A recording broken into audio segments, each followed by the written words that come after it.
Olá e sejam bem-vindos ao CoutoCast. No programa de hoje eu sigo com a série sobre as Olimpíadas de Inverno. O esporte de hoje é o esqui. O CoutoCast começa depois dos recados.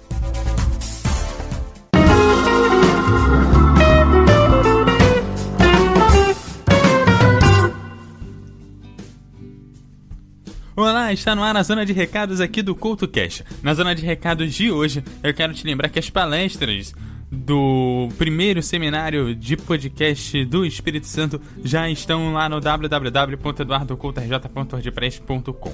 Já tá lá as palestras do Chorume e do Ultra Geek, e na sexta-feira passada, depois do lançamento do último CoutoCast, saiu lá o encerramento lá do seminário, respondendo as dúvidas da galera que tava lá. Então, para você que quer conferir aí esse finalzinho, já tá lá devidamente postado. Eu quero te lembrar que a temporada do Records na MF, a quinta temporada, dessa vez falando sobre o automobilismo, já está quase toda postada. O último episódio, a 35ª edição do Recordes na MF, sai amanhã lá no eduardocoutorj.wordpress.com. Eu aproveito também essa zona de recados para te dizer que você me segue no @EduardoCoutorj no Twitter e no Facebook você também me acha como EduardoCoutorj.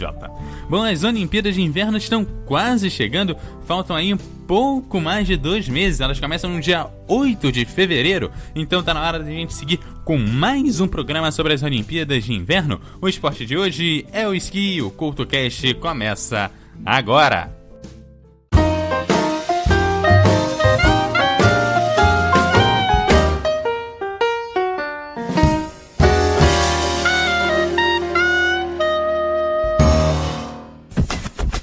Olá e sejam bem-vindos ao CoutoCast. No programa de hoje eu sigo falando sobre as Olimpíadas de Inverno.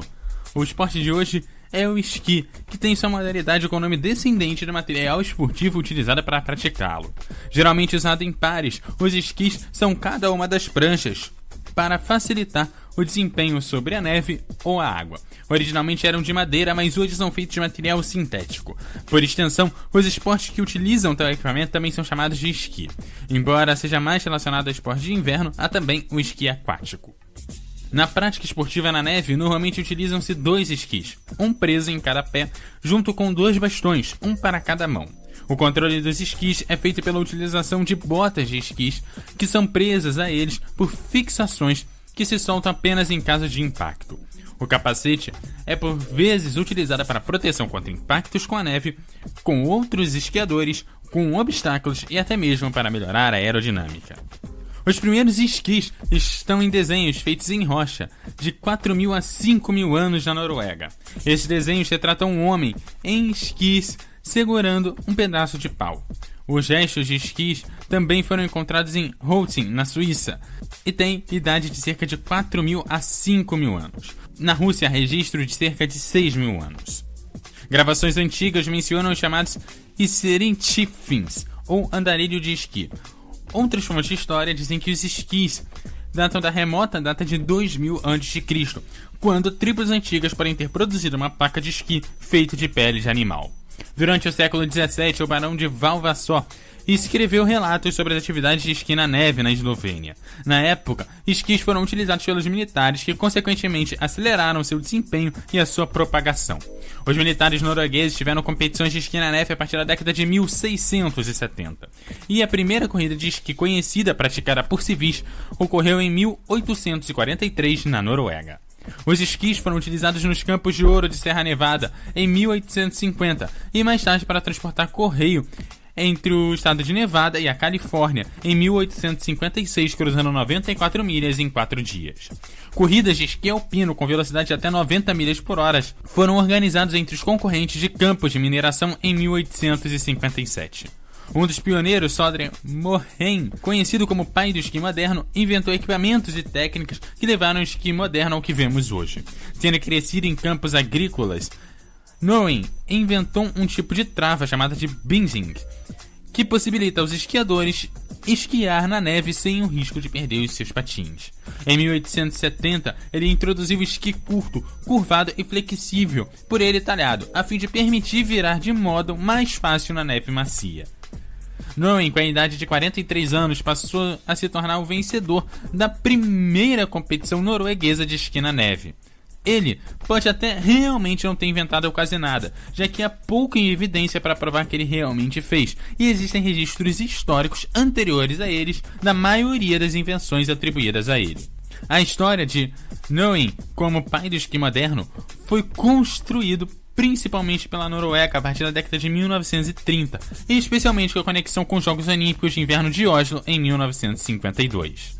No entanto, Søren Noen provou ser uma inspiração para gerações de esquiadores.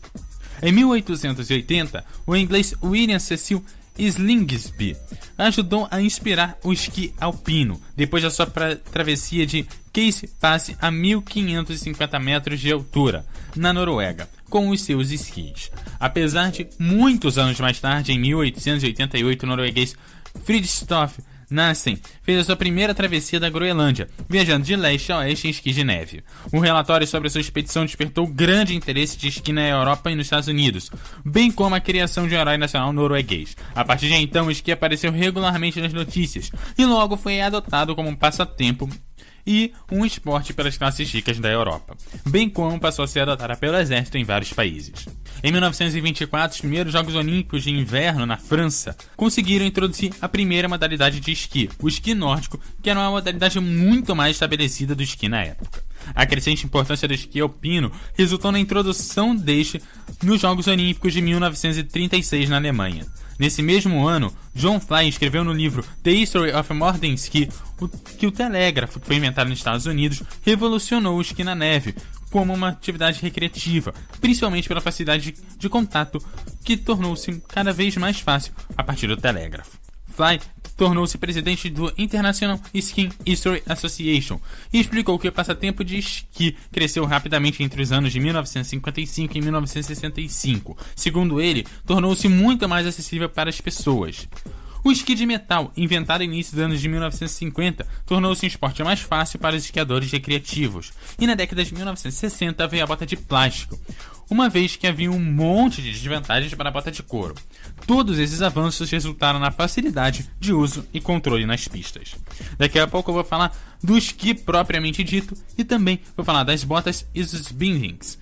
A seguir, a primeira música relacionada ao Natal da nossa série das Olimpíadas de Inverno. Eu sempre toco músicas relacionadas ao inverno, mas agora em dezembro eu não podia deixar passar uma música também relacionada a esse clima natalino.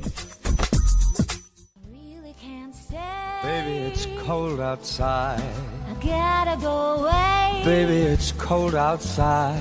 This evening has been Hoping that you dropped so in. very nice. I'll hold your hands, they're just like My ice. mother will start to worry. Beautiful, what's your My father hurry? will be pacing the floor. Listen to that fireplace So roar. really I'd better scurry. Beautiful, please don't Well, hurry. maybe just to have a drink more. I'll put some records on while I The pour. neighbor- E o CoutoCast continua falando sobre o esqui e agora vamos falar sobre o equipamento propriamente dito. Os esquis de neve assimétricos foram usados no norte da Finlândia e na Suécia até 1800. Em uma perna usava-se um esqui comprido não arqueável para deslizar e na outra perna um esqui mais curto para chutar, muito parecido com o que se faz hoje. O fundo do esqui mais curto era plano ou coberto com a pele de animal para facilitar o uso, enquanto o esqui comprido que suportava o peso do esquiador era tratado como uma gordura animal. Em torno dos anos de 1850, artesãos da Noruega inventaram um esqui curvado. O esqui arqueava no meio para distribuir o peso do esquiador de maneira homogênea. O esqui da Noen foi também o primeiro com um side cut, que estreitou o esqui sobre os pés, enquanto a ponta e a cauda permaneceram mais amplos. Isso permitiu que o esqui flexionasse e girasse mais facilmente. Em 1950, Howard Head criou o padrão Head, construído impressando de liga de alumínio em torno de um núcleo de madeira compensada. O design inclui bordas de aço, inventadas em 1928 na Áustria, e as superfícies exteriores foram projetadas de resina de fenol formaldeído, que poderia reter a cera. Esse esqui teve enorme sucesso, pois foi projetado para mercado de lazer em vez de ser para a corrida. Em 1962, Carl Zares ganhou 2 medalhas de ouro usando o esqui de fiberglass. No final dos anos 60, a fiberglass havia predominado fortemente no mercado. Em 1975, o desenho do esqui da taxa de torção foi patenteado, e em 1993 foi introduzido o Elan SCX, com uma nova geometria que é mais comum hoje em dia, com a frente e a cauda mais largos do que o centro. O esqui Wingtip foi introduzido em 1995. As botas e os blinds. As botas sofreram muitas mudanças. Antigamente eram feitas de couro e atualmente são utilizadas como material sintético. E os blinds também evoluíram de forma a fixar a bota nos esquis. Eles constituíam de uma tira de couro apertada sobre o bico da bota. Fotos não só sobre a evolução dos esquis, as botas e os blinds vão estar no post desse programa. E daqui a pouco eu falo sobre as modalidades dos esqui. Let yourself go hungry now. Don't let yourself grow cold. Fox in the snow.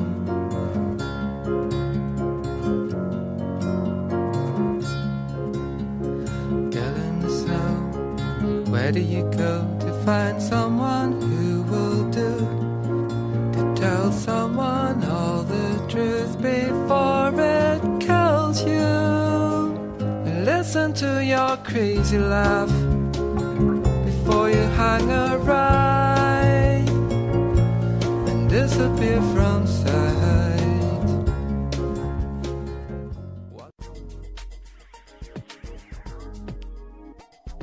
E o CultoCast agora vai para as modalidades do esqui, começando com o esqui alpino, onde os competidores esquiam por um percurso em declive em alta velocidade, desviando de obstáculos. O objetivo é completar o trajeto no menor tempo possível. A modalidade é disputada por homens e mulheres nas categorias downhill, slalom, slalom gigante, super gigante e combinado.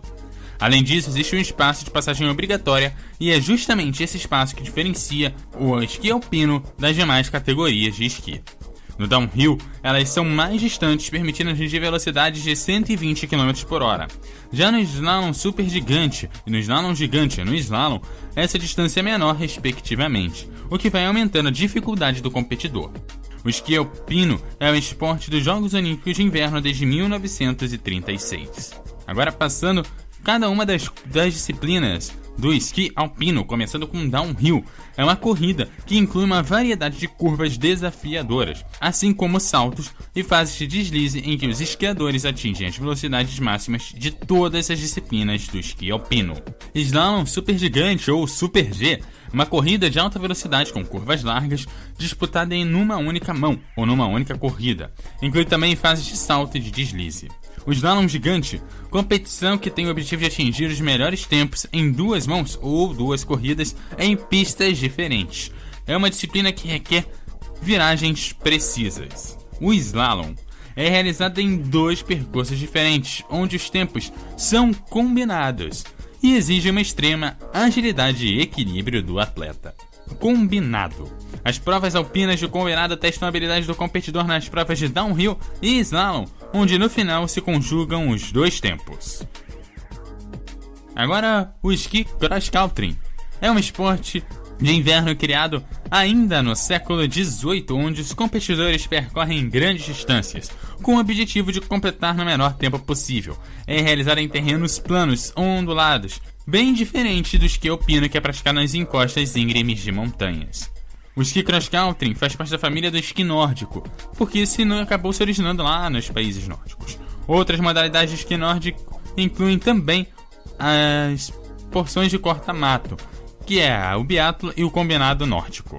E agora a prova de saltos de esqui, que é a primeira competição a entrar nos Jogos de Inverno lá em 1924. Os saltos em esqui espalharam-se pela Europa e pela América do Norte ainda no início do século XX, através principalmente de Sandre Noen, que nós já falamos aqui nesse programa, que é um dos pioneiros do esqui moderno.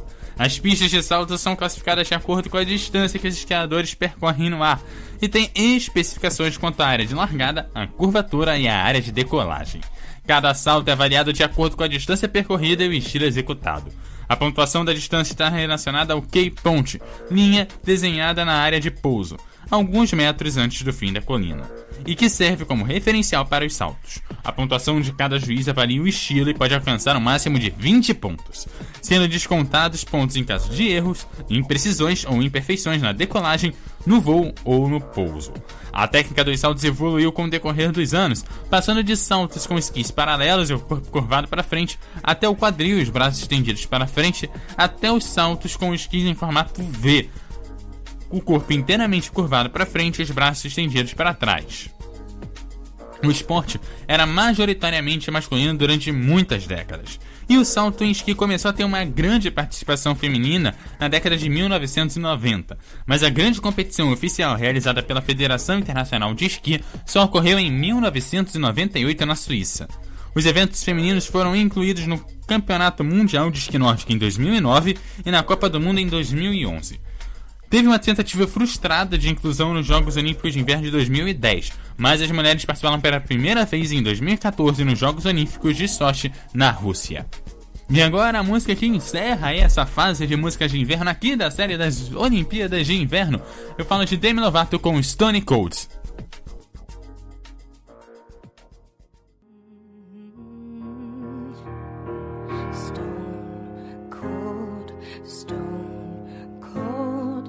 Dancing with her while I'm staring at my phone. Stone cold. I was your ember, but now she's your shade of cold. Stone cold, baby. God knows I try to be.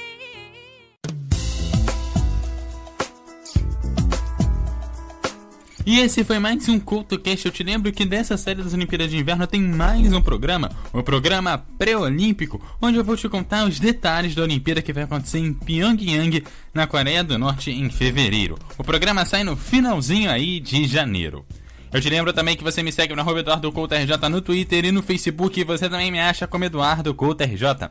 Deixe os seus comentários lá no meu blog no www.eduardocoutorj.wordpress.com. Aquele abraço e até a próxima!